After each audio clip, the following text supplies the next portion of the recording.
obviously out in space like that. And that has to do with the way that we're calculating some of these distances. But long story short, we've been trying to come up with a cute name for this for a while. I guess it's sort of like a hull, but a hull is a very specific type of a thing. So we could think of it as like cover the entire search space. Shane said it was like a deforming hull, or like a What is a hull? Like the hull of a ship? And that's where the name comes from originally, but it's the convex hull is a specific type of shape. And so what we're saying is basically we've got this plan that's the higher level plan, and we're going to allow for deformation of that and fitting. In this case, it's not a very scientific process of fitting, but we believe that there's ways that you can do that. So I know that McGregor's original model, he did come up with more scientific ways of sort of bending that hull. And this type of thing, if you think of it, it's sort of like walking a dog. So this is the route that the person's taking, and the dog is doing all these crazy things because it's like running off to like sniff things and eat trash and stuff like that, and then you finally get home. So that's sort of how the model's supposed to work. We talked about this already, so it just solves the problem linearly. All right, so to conclude, there's a lot of different routing problems that we have here. Not just routing problems, but spatial problem-solving problems. Traveling salesman problem, there's this search problem that we're going through, and there's also routing in the more conventional overhead type of sense. Any model that's capable of solving one of these, if it's really integrative, it should be capable of solving multiple problems.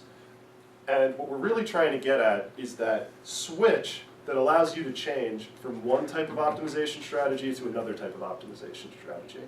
And that's what we'd like, that's the problem that we would like to solve. So questions? So I'm not sure if my question's relevant. Sure. If it's not, you can tell me so. So if we were to add another layer to make this more real world, within the different possible locations that a child could be lost, Sure, are differing levels of camouflage or tree cover versus open field. Absolutely, yeah. So can you layer that on, and then that kind of by default probably changes, because if you're going for time, you're going to look in the open areas, right? Absolutely. So a lot of the orienteering research, the way that they operate is they're given a map with, I believe, and I've never done orienteering in my life, I've only read about it. You need to. But, yeah. I think so. Okay. I'll give it a shot. I'll give it a shot. But as I understand it, it's 5 vegetation densities or something like that, or multiple, it's at least multiple vegetation densities. And so they try to figure out, if I have to get from here to here, but I've got to take into account, the effort versus the distance, it might be really difficult to go up this cliff face, but that's like 10 feet away versus having to go all the way down the switchback, Right. And so they're taking into account these types of things. I've got a model right now that what it'll do is it'll say, I'm looking for certain features in the environment, or combinations of features, and it basically brings wayfinding into this pathfinding model, and it says, which is what that would be doing, is the wayfinding part. Yeah, absolutely, Okay. absolutely. And based on either one feature or combination of features, it computes not only goal-directed behavior. So it doesn't only say, like, I'm at the Gap and I'm looking to go to the Orange Julius, but I want that to be next to a watch cart so I can get new spring bars or something like that. So it can allow for goal-directed behavior, but in addition, it allows you to compute the saliency of each cell, which is like, how unique is this particular environment, and what's my probability of encoding it if I'm walking through it? So that's sort of like more in the pathfinding literature, but we absolutely try to take that into account. These are more of like routing models, I guess you could say, because that's the problem that we're trying to understand right now. But, so like with the missing child, you'd think that certain locations, like a playground, would have a higher priority to search there than, like a vacant lot, or, so there, you'd think that there would also be a priority not only on the amount of effort to get to each location, but the probability of it actually giving you the result you're looking for.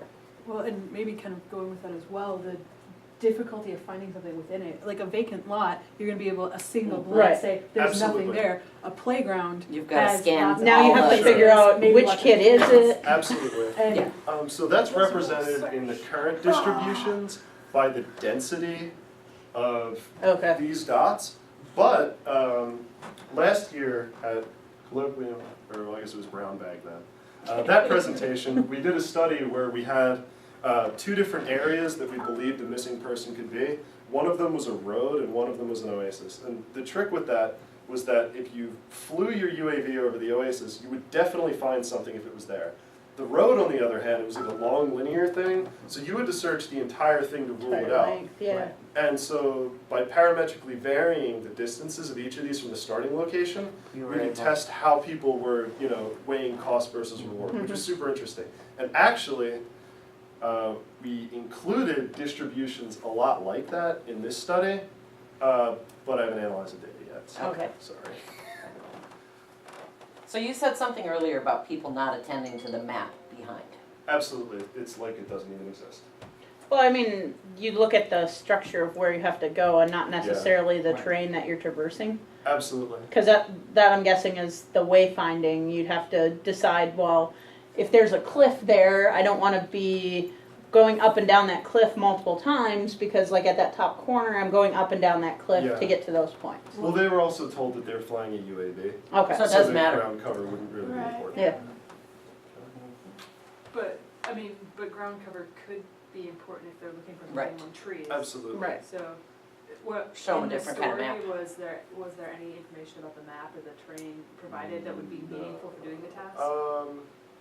Not in this one because you weren't actually searching for a child. Like in the first study, you actually had a little UAV that would do circles and then you could direct it to go somewhere and it would go there. And you were looking for like little blue tents that were super easy to find if you were to fly over them. But I could see if somebody was, and we had participants do weird things like fly off and look for Easter eggs that we might have left there. And we did leave them there and stuff like that. But yeah, it's sort of a difficult problem to do sometimes. Anybody else? So where do you want to go with this? I mean, what's the goal? Well, so there's a lot of communities that are studying spatial problem solving, and none of them talk at all, at all. And so we're hoping that this research will sort of help Open dialogue? open a little bit of dialogue, but beyond that, we did come up with some applications for models that integrate wayfinding and pathfinding. So for example, if you're building a hospital and you want it to be super easy for people to find their way out, Good luck. which it never is. No. But if that was your design goal, then what environmental features would you build into that and how could you actually test it? Well, you would test it with a model that's capable of learning the environment in a biologically plausible way, and your dependent variable would be how many times do I have to walk through this thing in order to figure out how to get out? So we were thinking about building that into like egress models, which is like my building's on fire, I need to run out, that kind of a thing. But it's not only useful for egress, because if you've got a public transportation system, we know that, as researchers, that somebody's not going to learn it the first time through, but what can we do to help increase the probability that people are going to learn it on the first time? So, But it also could help with design of like Oh, yeah. mass transit Absolutely, because like you would be able to figure out, well, everybody coming from like this area, they're gonna go to this station rather than this one, so this station has to be bigger than this one over here. Oh, So I yeah. mean, it could help in like cost cutting. So like if you know a station isn't going to be used very readily, but you still need to have a stop there, you do something less than at one where everybody's using it. So yeah, I mean, it could be something like that too, where you could apply this type of model. absolutely. Especially with egress right now, Yeah. like almost all of those models are flow models, which are based off like diffusion, like chemistry diffusion models, which is cool, but it's like, the most complicated thing we're looking at is like how many people can I shove through this doorway? Which is cool and interesting, but we're sort of more interested in, are people gonna know which doorway to shove themselves through? If that makes sense. Or if you're bound, how would you distract them and get them to go somewhere else? Maybe other way. Interesting, yeah, so like alternate exit type approaches, like is there some kind of dynamic signage that we can include, like, you know, this way, this exit, it's there, but it's probably kind of iffy, you probably want to go this way, dynamic signage. Kind of like That's an interesting. evacuation route thing, saying. Yeah, This is your "Oh, don't go primary that route," way, yeah. Go somewhere Yeah, else. if there's a big line that way, go over there. that's interesting, and there was an issue with a fire in I'm trying to remember where this was. It was at a music show or something like that, and they were shooting off like fireworks and stuff like that. And anyway, what happened was a bunch of people were trying to get out was it Atlanta? New Jersey. It was really bad, whatever Yeah, it was. New Jersey, And a maybe? bunch of people got stuck at the front door, and like a whole bunch of people died in there because they couldn't get out. But there was people who like just went out through the kitchen, and it was like, totally doable. And so a lot of that has to do with, you know, the formalized exit versus how can I actually get out of this building? Like, can I throw a chair through the window or something like that? And that's the kind of thing that hopefully this modeling can elucidate.